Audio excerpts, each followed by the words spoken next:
Hi, welcome to Introduction to Ethics. This online course is basically going to be in this format. I'll be recording a series of video lectures throughout the semester, posting them to Moodle for your reference, supplementing those with additional background videos, and hopefully we'll be able to get through some interesting material. What I want to do in this welcome email is just basically go over the course syllabus, which is available on Moodle online right now. And if you call that up and follow along, we should get an idea of how this semester is going to occur. All right. So first off, this is Introduction to Ethics, Phil 103. The CRNs are there. And my name is Grant Yoakum. I'm the instructor for this course, and basically I thought I'd start off by telling you a little bit about myself, explaining why I'm on this side of the camera rather than on the other side. Right. So, I did my undergraduate degrees at the University of Windsor, and I did two of them, one in English, one in philosophy.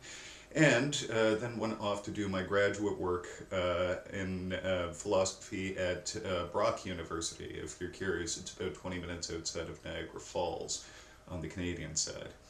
Now, I've been teaching for colleges and universities in the Michigan and Windsor area for an annoying 7 years now. Right?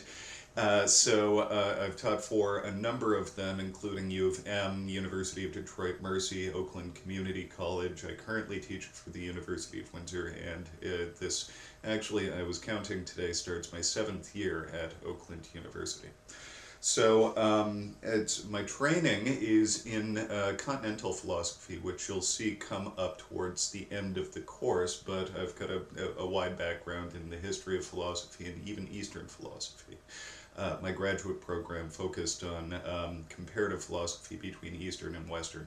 Right? So I've got a background in Buddhism, Taoism, some Hindu philosophy, Confucius, etc. Right? So that's a bit about who I am. I'm actually in Canada right now, so I'm a commuter, and they have me teaching these online courses to keep my conversations with the Department of Homeland Security to a minimum, and to save some wear and tear on my car. Right? Because, as you can imagine, it's a bit of a trek into the school. So that's who I am. I have an office on campus, which is basically a storage closet that I share with one other member of faculty. It's in the Department of Philosophy, which is in O'Dowd Hall. And my closet number is 349. It's where old computing technology goes to die. They store lots of files, their AV equipment in there, and there's a desk and it serves the purpose. Right. My office telephone is also listed here. If you're calling from outside campus, it's 248-370-3301. Or if you're on campus, which would be strange if you're taking an online course, it's just extension 3301. My email address is listed here, but this welcome email that you get with this video link in it will give you my email address as well. I have on-campus office hours this semester. I teach a night class on Tuesdays. So right before that night class from 5 till 6, I'd be happy to meet with anybody who happens to be on campus. Or if you're going to be on campus and those hours don't work for you, if it's an emergency, we can meet by appointment, and I'll make a special trip over. Please feel free to call me if you want a voice conversation during my office hours. I am there, and we can make an appointment for a telephone conference as well. Right. This course meets virtually, and what I want to stress is that you're not alone in this. You should feel free to contact me with any and all course difficulties. Right. Usually, I'm a big sort of advocate of solving problems before they become problems. So if you're feeling unsure about the material, unsure about how you're being assessed, or have any questions about the course, before these questions become problems, please let me know, and we'll take care of it as it comes up. Now, the next thing we find on the syllabus here is the course catalog description, and I'm assuming since you're enrolled in the course and you found the course, that you've already read this. This basically tells you what the course is in general, and how many credits you get, why it satisfies the Gen Ed requirements. I will say that this is going to be a historical approach to ethical theory, and I've actually picked theorists that sort of represent a general tact in theory and ethics, and the historical development of these theoretical positions. So you'll certainly be getting that.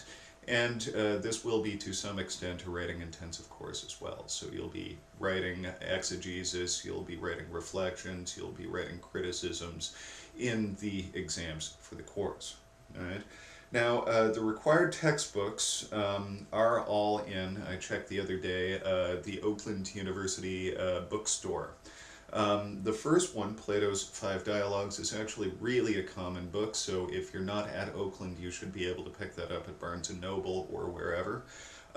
Most used bookstores have a copy of Plato's Five Dialogues too, provided you read the Apology. I'm not too terribly particular about what version you have, just as long as you get the general tact and the general swing of the argument. The only thing that'll be difficult there is perhaps when I throw a page reference out on one of the video lectures, right, or in one of the exam questions. So be cautious with that. Try to get the same Hackett version that I've got of the Five Dialogues, and if not, and if you absolutely cannot find this text, please let me know, and in time to do the readings for this course, and I can give you an e-text of the Five Dialogues that is not as good, but it'll get you through anyway. For the remainder of the books, you should be able to order these at the Oakland University bookstore. You're probably freaked out by the number of them.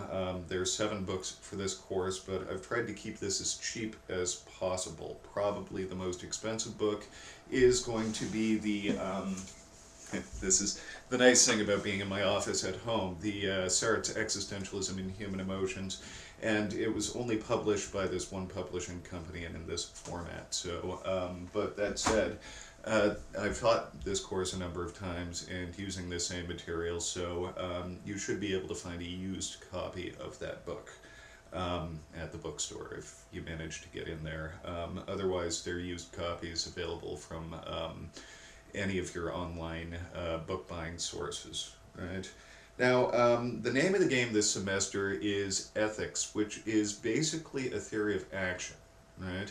Each and every one of these theorists are going to try and tell you what to do, right? Try to set forth sets of standards that are supposed to govern your actions, right?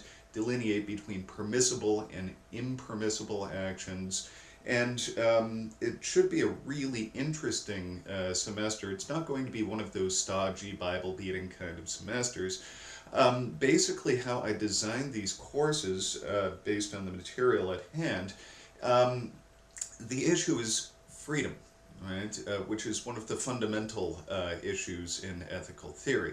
Ethical theory, prescriptive claims, ought claims only make sense if you can choose between option 1 and option 2, right? If you're free to make a choice, right, it makes sense then to hold you responsible for your actions and say you should act in this manner rather than in this manner, right? So that's going to basically be the subject of this course.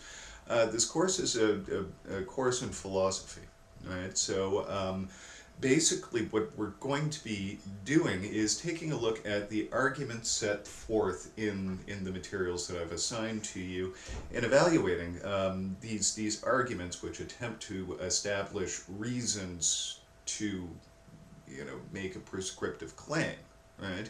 And your responses will be evaluated in terms of your interpretations and the strength and weight of your criticisms of the arguments at hand.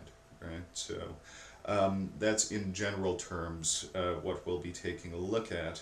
The next thing we're going to turn to is evaluation and some general course policies. Don't let that section scare you too much. Everything that's in there is there just because I've had problems in previous semesters.